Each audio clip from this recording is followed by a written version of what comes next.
అందరినీ ఈ రాజా పరిషత్ నాటికలో ఎవరైతే ఉన్నారో వారందరినీ కూడా ఒక్కసారి చప్పట్లతో ఆహ్వానించారు.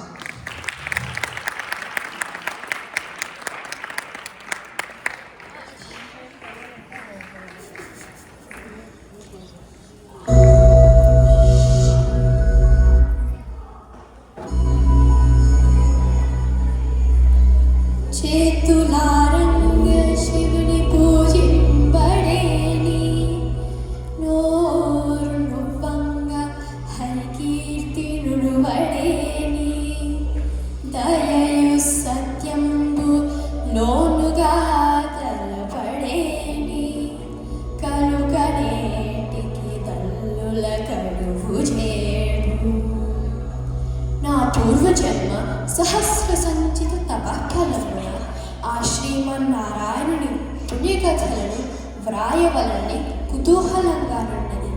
ఇది పున్నమి రాత్రి సజ్జన సమ్మతమున పొంగి పొరలే ఈ గంగా స్నానము చేసిది. ఇక ఆ మహేశ్వర ధ్యానము చేసేదని.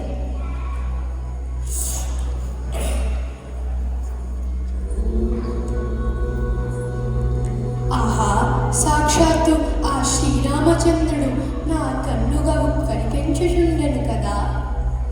మెరుగు చెంగటనున్న మేఘంబు కైవడి ఉవిద చెంగటనుండ నొప్పువాడు చంద్రమండల సుధాసారంబు పోలిక ముఖమున చిరునవ్వు మొలచువాడు వల్లీయుతక మానవ సుమతీజము భంగి పలువెల్లు మూపున పరగువాడు నీలనగాగ్ర సన్నిహిత భానుని భంగి ఘన కిరీటము గల కలుగువాడు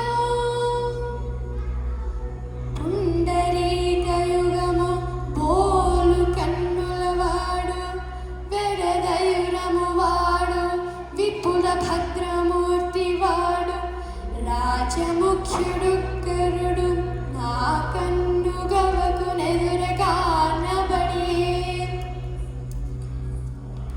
శ్రీరామ, ఏమందు నా భవబంధములు తెగటుకు శ్రీ మహాభాగవతమును తెనుగుసేయమందువా నీ ఆనతి పలికెడిది భాగవతమట పలికెంచని వాడు రామభద్రున్నట నే పలికిన భవహరమగునట పలికెదా వేరొన్నుగాథ పలుకగనేలా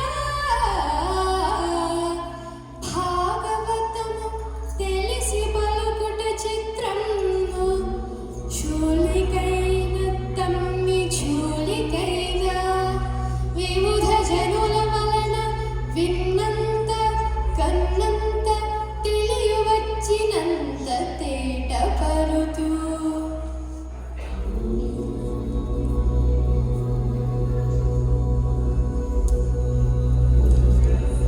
నమస్కారం నమస్కారం నాయనలారా, శిష్యులారా. నేను కొంచెం సేపు దేవాలయంకు వెళ్ళి వచ్చాను. ఈ భాగవతానువాదములు గల కొన్ని పద్యములను చదువుకున్నాము. అలాగే గురువర్య. శిఖ ఇట్టి భక్తి కార్యము నభూతో నభవిష్యతి. ఇందరి కొన్ని పద్యములను చదివగమా? అలాగే ఇందులో మానవునికి కావలసిన తత్వజ్ఞానం అంతే గలదు. ఇది సకల పురాణ రాజ్యము వేదేతిహాసముల సారమెల్లయు దాగి ఉన్నది. అంతేకాదు ఇందులో ప్రహ్లాద చరిత్రము గజేంద్ర మోక్షము వంటి గొప్ప కథలు కూడా ఉన్నాయి. ప్రహ్లాద చరిత్రమున ఈ పద్యమును వినుము. కమలాక్షునర్చించు కరములు కరములు శ్రీనాథు వర్ణించు జిహ్వ జిహ్వ సురరక్షకుని చూచు చూర్కులు చూర్కులు శేషచాయికి మ్రొక్కు శిరము శిరము విష్ణునా కర్ణించు వీణులు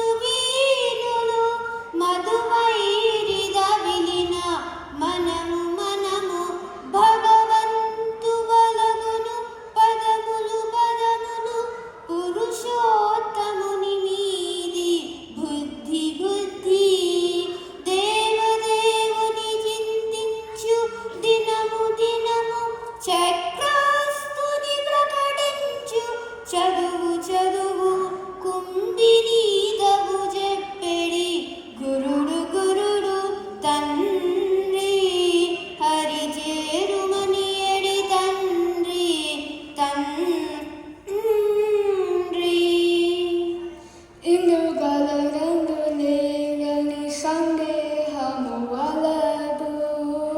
చక్రి సర్వోపగతుండు ఎనలు వెగకి చూసిన నందందే కలరు ధనవాగలి వింటే.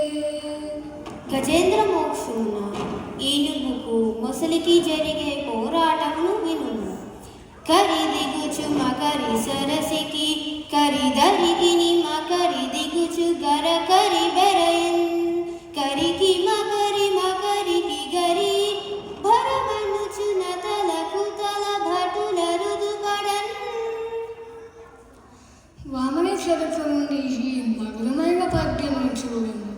ఇంటింతై వటుడింతై మరియుగానింతై నభూవిరి పైనంతై తోయల మంగళాగ్రముల పల్లంతై ప్రభారాశి పైనంతై చంద్రుడి కొకై రూడి పైనంతై మార్వాటి పైనంతై శక్తి పరోన్నతుండగుచు బ్రహ్మాండాంత సంవర్ధి అయి.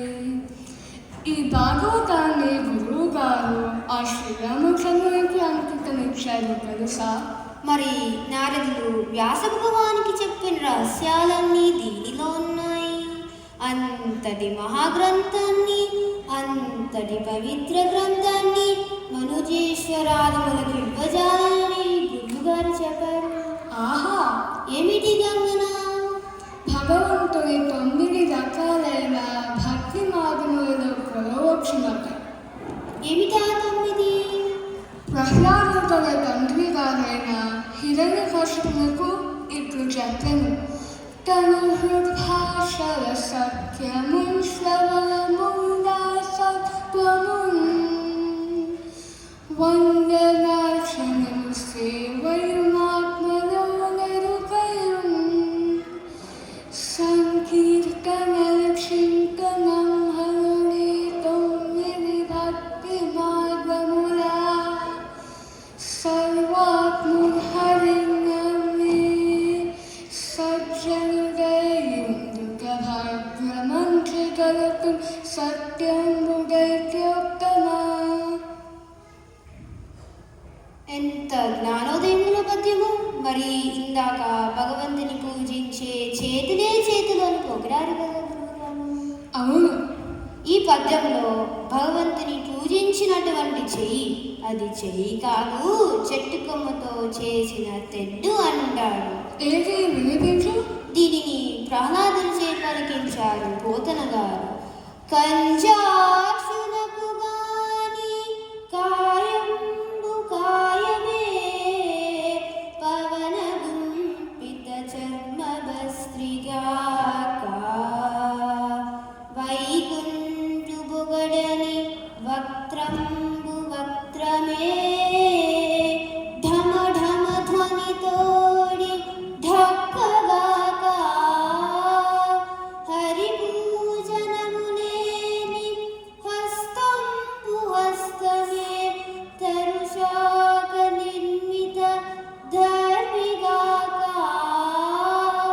కమలేషు చూడని కన్నులు కన్నులే తను కుట్య జాల రంధ్రములుగాక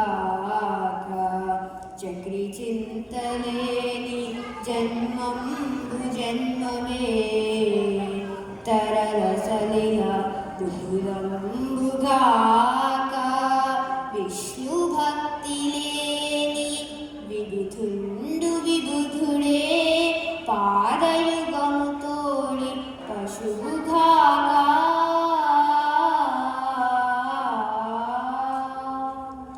గురువు గారు దేవాలయానికి వెళ్ళారు కదా, మనం కూడా వెళ్ళొద్దాం కదా. సరే పద.